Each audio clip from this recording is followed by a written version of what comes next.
নমস্কার বন্ধুরা, আগামীকাল গুরু পূর্ণিমা 29শে জুলাই 12ই শ্রাবণ বুধবার পালিত হবে গুরু পূর্ণিমা।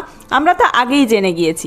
আর এই গুরু পূর্ণিমা তিথিতে আপনারা নিশ্চয়ই প্রত্যেকেই বাড়িতে পুজো করবেন, কারণ পূর্ণিমা তিথিতে প্রত্যেক পূর্ণিমা তিথিতেই বাড়ি বাড়ি পুজো হয়ে থাকে। এছাড়াও সত্যনারায়ণ পুজো, মা লক্ষ্মীর পুজো ইত্যাদিও করা হয়। তো চলুন জেনে নেওয়া যাক যে এই গুরু পূর্ণিমায় আপনারা কিভাবে পুজো করবেন, কি কি উপকরণ লাগবে, পুজোর নিয়ম কি রয়েছে, পুজোর মন্ত্র কি থাকছে, পূর্ণিমা তিথি কখন শুরু হচ্ছে কখন শেষ হচ্ছে, পুজোর শুভ সময় কি রয়েছে, এছাড়াও গুরুর কাছ থেকে আশীর্বাদ নেওয়ার শুভ সময় বা গুরু পুজো করার শুভ সময় আর গুরু পুজোর নিয়মও থাকছে আজকের ভিডিওতে।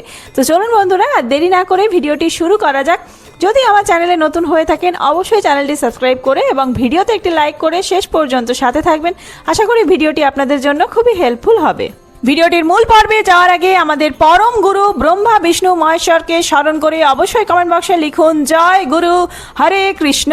শুরুতেই জানিয়ে রাখি পূর্ণিমা তিথি কখন থেকে শুরু হচ্ছে। 11ই শ্রাবণ 28শে জুলাই মঙ্গলবার সন্ধ্যা 6টা 6 মিনিট থেকে পূর্ণিমা তিথি শুরু হচ্ছে। পরের দিন 12ই শ্রাবণ 29শে জুলাই বুধবার রাত্রি 7টা 40 মিনিটে পূর্ণিমা তিথি সমাপ্ত হচ্ছে। এই পরিস্থিতিতে উদয় তিথি অনুযায়ী 12ই শ্রাবণ 29শে জুলাই বুধবার এই দিনেই কিন্তু পূর্ণিমার ব্রতপ্রবাস এবং পুজো পাঠ রয়েছে। আর তার আগের দিন অর্থাৎ 11ই শ্রাবণ 28শে জুলাই মঙ্গলবার এই দিনে পূর্ণিমার নিশি পালন রয়েছে। আর এই দিনেই শ্রী শ্রী সত্যনারায়ণ ব্রতের শুভ সময় থাকছে প্রদোষে অর্থাৎ সন্ধ্যার সময়, সন্ধ্যা 6টা 20 মিনিট থেকে শুরু করে রাত্রি 7টা 56 মিনিটের মধ্যে। এছাড়াও এর পরের দিন অর্থাৎ যেই দিনে গুরু পূর্ণিমার পালনই রয়েছে সেই দিনে পুজোর শুভ সময় কি থাকছে তা আমরা জানবো। তবে তার আগে জেনে নেওয়া যাক গুরু পুজো করতে আপনাদের কি কি উপকরণ লাগছে। গুরুর ছবি বা প্রতিকৃতি, মহর্ষি বেদব্যাসের ছবি, ব্রহ্মা বিষ্ণু মহেশ্বরের ছবি বা মূর্তি যা আছে আপনাদের কাছে, পরিষ্কার আসন, হলুদ বা সাদা ফুল, চন্দন, কুমকুম, অক্ষত মানে আতপ চাল, তুলসী পাতা, ধূপ ও প্রদীপ, ঘি, ফল, মিষ্টি, নারকেল, পবিত্র জল বা গঙ্গা জল, দক্ষিণা আর যদি আপনারা কিছু দান করতে চান সেই দান সামগ্রী। এবার জানিয়ে রাখি সংক্ষেপে পুজোর নিয়ম কি রয়েছে এই গুরু পূর্ণিমার দিনে। ভোরে উঠে স্নান করুন। যদি গঙ্গায় গিয়ে স্নান করা সম্ভব হয় তাহলে তো খুবই ভালো, অথবা স্নানের জলে গঙ্গা জল মিশিয়ে বা স্নান করার পর মাথায় কিছুটা গঙ্গা জল ছড়িয়ে নেবেন।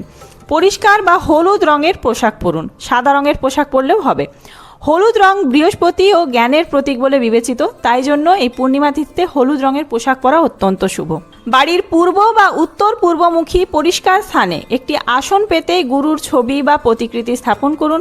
মহর্ষি বেদব্যাসের ছবি, ব্রহ্মা বিষ্ণু মহেশ্বরের ছবি আর আপনারা যদি মা লক্ষ্মী এবং নারায়ণের পুজো করতে চান সেই ছবি বা মূর্তিও আপনারা স্থাপন করতে পারেন। প্রথমে পুজোর শুরুতেই গুরুর সামনে ঘিয়ের প্রদীপ ও ধূপ জ্বালিয়ে ভক্তি ভরে প্রণাম করুন। আপনারা ঠাকুর ঘরে যেখানে গুরুর ছবি রয়েছে, আপনাদের ভগবানের ছবি রয়েছে, তার সামনে ঘিয়ের প্রদীপ আর ধূপ জ্বালিয়ে প্রণাম করে পুজো শুরু করতে হবে। ফুল এবং চন্দন নিবেদনের পালা প্রথমেই। ফুল চন্দন কিভাবে নিবেদন করবেন, মানে ফুল চন্দন সহযোগে নিবেদন করতে হবে, আর সাথে তুলসী পাতা, বেলপাতা। তুলসী পাতা ভগবান বিষ্ণুর চরণে আর অন্যান্য মহেশ্বর, ব্রহ্মা এনাদের চরণে আপনারা ফুলের সাথে বেলপাতা নিবেদন করবেন। তার সাথে কিছুটা আতপ চাল নিবেদন করবেন ফুল বেলপাতা অর্পণ করা হয়ে গেলে। তারপরে আপনারা যে মৌসুমি ফল এনেছেন, মিষ্টি কিংবা নিজের সামর্থ্য মতো যা কিছু নৈবেদ্য ভোগ প্রসাদ এনেছেন সমস্ত কিছু নিবেদন করুন। এরপর হাতে ফুল আর বেলপাতা নিন এবং এই মন্ত্র উচ্চারণ করুন। গুরু ব্রহ্মা গুরু বিষ্ণু গুরুদেব মহেশ্বর গুরু সাক্ষাৎ পরম ব্রহ্ম তস্মৈ শ্রী গুরুবে নমঃ।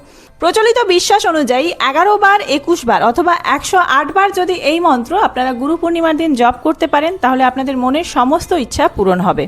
এরপরে ধূপ আর দীপ দেখিয়ে আরতি করবেন এবং আপনাদের পুজো সম্পন্ন হবে। যদি আপনার আধ্যাত্মিক গুরু বা শিক্ষক উপস্থিত থাকেন তবে তাকে প্রণাম করে সামর্থ্য অনুযায়ী গুরু দক্ষিণা দিতে পারেন। পুজোর শেষে গুরুর আশীর্বাদ গ্রহণ করুন এবং পরিবারের প্রবীণ সদস্য, শিক্ষক, পিতামাতা, অভিভাবকদের প্রণাম করুন। এই গুরু পূর্ণিমার দিন পুজোর শুভ সময় কি থাকছে। পুজোর সবচেয়ে শুভ মুহূর্ত ভোর 5টা 41 মিনিট থেকে শুরু করে সকাল 9টা 5 মিনিটের মধ্যে। এই সময়ের পরবর্তী সময় আরেকটি শুভ সময় থাকছে অমৃত যোগের, 9টা 32 মিনিট থেকে শুরু করে সকাল 11টা 14 মিনিটের মধ্যে। এই দুটি সময়ের মধ্যে আপনারা অবশ্যই পুজো করে নেবেন, কারণ 12টার পর থেকে 12টা 27 মিনিট থেকে শুরু হচ্ছে রাহুকাল। এই রাহুকালে কিন্তু পুজো করা বা যে কোনো শুভ কাজ করা উচিত নয়। রাহুকাল 12টা 27 মিনিট থেকে দুপুর 2টা 8 মিনিট পর্যন্ত থাকছে। যে কোনো পূর্ণিমা তিথিতে ধর্মীয় বিশ্বাস অনুযায়ী দান করা অত্যন্ত শুভ। এই গুরু পূর্ণিমায় আপনারা কি কি দান করবেন। বই দান করতে পারেন, হলুদ বস্ত্র, হলুদ ডাল, ফল, মিষ্টি, ধর্মীয় গ্রন্থ, শিক্ষা সামগ্রী, দরিদ্র ছাত্রছাত্রীদের সহায়তা করতে পারেন বই, খাতা, কলম দিয়ে। এছাড়াও গুরু পূর্ণিমার দিন কোন কোন কাজগুলি করা উচিত যাতে গুরুর আশীর্বাদ পাবেন? গুরুকে প্রণাম করুন, শিক্ষক ও অভিভাবকদের সম্মান জানান, পিতা মাতাকে সম্মান জানান, ধর্মগ্রন্থ পাঠ করুন, ধ্যান করুন, গুরুর উপদেশ স্মরণ করুন। সমাজ সেবামূলক কাজে অংশ নেওয়া এই দিন অত্যন্ত শুভ। কি কি কাজ করা থেকে এই দিন বিরত থাকবেন? গুরুর অসম্মান করা এই দিন একেবারেই উচিত নয়। অকারণে রাগ বা তর্ক এড়িয়ে চলা উচিত এই দিনে। অসত্য কথা বলা থেকে বিরত থাকা উচিত। অন্যকে অপমান না করাই শ্রেয়। রাহুকালের সময় নতুন শুভ কাজ করা বা পুজো না করা ভালো। এছাড়াও এই গুরু পূর্ণিমা তিথিতে কোনো রকম আমিষ আহার গ্রহণ করবেন না, পুরোপুরি সাত্ত্বিক আহার গ্রহণ করতে হবে সারাদিন। সবশেষে বলে রাখি, যারা বাড়িতে পূর্ণিমার পুজো করছেন, মা লক্ষ্মী নারায়ণের পুজো অথবা আপনারা যদি নারায়ণের সিন্নি দিয়ে থাকেন, অবশ্যই এই দিনে আপনারা ভগবদ গীতা, বিষ্ণু সহস্রনাম বা গুরু গীতা পাঠ করুন। সামনেই কিন্তু এই গুরু পূর্ণিমার পরে যে অমাবস্যা তিথি আসছে, সেই অমাবস্যা তিথিতে সূর্যগ্রহণ রয়েছে। সেই সূর্যগ্রহণের ভিডিও খুব তাড়াতাড়ি নিয়ে আসছি। সেই সমস্ত ভিডিও দেখার জন্য অবশ্যই চ্যানেলটি সাবস্ক্রাইব করে সাথে থাকবেন। আর এই ভিডিওটি যদি হেল্পফুল হয়ে থাকে, বন্ধুদের মধ্যে অনেক অনেক বেশি শেয়ার করবেন। ধন্যবাদ।